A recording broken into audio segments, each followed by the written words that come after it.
આજ રોજ ભાઈ શ્રી ઈસુદાનભાઈ બેન શ્રી આપણે જ્વેલબેન એની ઉપસ્થિતિમાં હું અને મારા મિસ્ટર એક આમ આદમી પાર્ટી જે સામાન્ય માણસો માટેની પાર્ટી છે, જે લોકોનો અવાજ છે, એનેથી હું પ્રેરિત થઈ અને આજે હું જોડાઈ રહી છું. અને એક મારું આપ સૌને એક કહી દઉં કે આંદોલન દરમિયાન જ એક મારો ચહેરો પ્રખ્યાત નહોતો. આંદોલન પહેલા પણ છેલ્લા 15 વર્ષથી બહેનો દીકરીઓ માટેની એક હું અવાજ રૂપે અડધી રાતનો હોકારો હતી અને હજી પણ છું અને આગળ જતા પણ બહેનો દીકરીઓ માટે હંમેશા હું ઊભી રહીશ. આમ આદમી પાર્ટીમાં આજે એક ભાઈશ્રીએ વાત કરી કે દરેક બહેનોને મહિનામાં જે 1000 રૂપિયા આપવામાં આવશે, એ વાતથી પણ હું ખૂબ જ એક પ્રેરિત થઈ અને એક મને લાભ સરસ એવો મળ્યો છે કે લોકો વચ્ચે રહી અને દરેકનો અવાજ બની અને લોકોની અવાજ સાંભળવો અને કામ કરવું. આજે આપ જોઈ રહ્યા હશો કે બીજી બધી પાર્ટીઓ હોય છે એ ખાલી વાતો કરે છે, પણ આમ આદમી પાર્ટી જોઉં છું ઘણા ટાઈમથી કે વાતો નથી કરતા, તરત રિઝલ્ટ લઈ આવે છે. ઘણા બધા એવી બધી એક વાતો છે કે કરી એટલી ઓછી છે. આમ આદમી પાર્ટી ગુજરાતમાં અત્યારે ગુજરાતની જનતાની ઉમ્મીદ બની ગઈ છે. માનનીય અરવિંદ કેજરીવાલ અને કામની રાજનીતિએ આખા ગુજરાતના 7 કરોડ નાગરિકો એ અત્યારે આમ આદમી પાર્ટીની ઉમ્મીદથી જોઈ રહ્યા છે.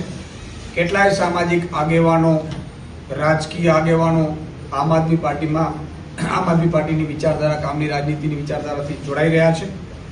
આજે આપને ખબર હશે કે જે રીતે ભાજપનો ભોગ બનેલા આખું ક્ષત્રિય સમાજને ક્ષત્રિય આંદોલન જે ઉઠ્યું હતું, એમાં ક્ષત્રિય આંદોલનમાં જેમણે મહત્વની ભૂમિકા સમાજને લઈને, મહિલાઓને લઈને જે ભૂમિકા ભજવી હતી, એવા પદ્મિનીબા વાળા આજે આમ આદમી પાર્ટીથી અને એમની વિચારધારાથી પ્રેરાઈને આજે આમ આદમી પાર્ટીમાં જોડાયા છે. હું એમને આવકારું છું. એમના મિસ્ટર પણ આજે આમ આદમી પાર્ટીમાં જોડાયા છે. મિત્રો, આમ આદમી પાર્ટી છે એ હંમેશા જે લોકો સરકારની સિસ્ટમનો જે ભોગ બને છે, જે લોકો સરકારની જે તાનાશાહીનો ભોગ બને છે, એ તમામ લોકોને હું આવકારું છું. આપણે જોયું હશે કે જે રીતે 2024ની ચૂંટણી હતી, ક્ષત્રિય આંદોલન ચાલતું હતું, ત્યારે ક્ષત્રિયાણીઓને કઈ રીતે ભાજપે પોલીસ દ્વારા પકડાવીને ટીંગાટોળી કરાવડાવી હતી, એનો બદલો લેવાનો સમય આવી ગયો છે આગામી સ્થાનિક સ્વરાજ્યની ચૂંટણીમાં, જેના ભાગરૂપે આજે માનનીય પદ્મિનીબા વાળા જોડાયા છે. બીજું કે પંજાબમાં તમે જુઓ, મહિલાઓને પંજાબની આમ આદમી પાર્ટીની સરકારે મહિને 1000 રૂપિયા આપવાનું નક્કી કર્યું છે. એટલે કે ઘરમાં 3 મહિલા 18 વર્ષથી ઉપરની હોય તો મહિને 3000 રૂપિયા અમને મળવા પાત્ર થાય છે. તો આ પણ એ ગુજરાતની કરોડો મહિલાઓ માટે એક ઉમ્મીદ છે, ખાસ કરીને ગરીબ, આર્થિક રીતે નબળા અને મધ્યમ વર્ગ માટે. એટલે એમનામાંથી પ્રેરાઈને પણ આજે પદ્મિનીબા જોડાયા છે.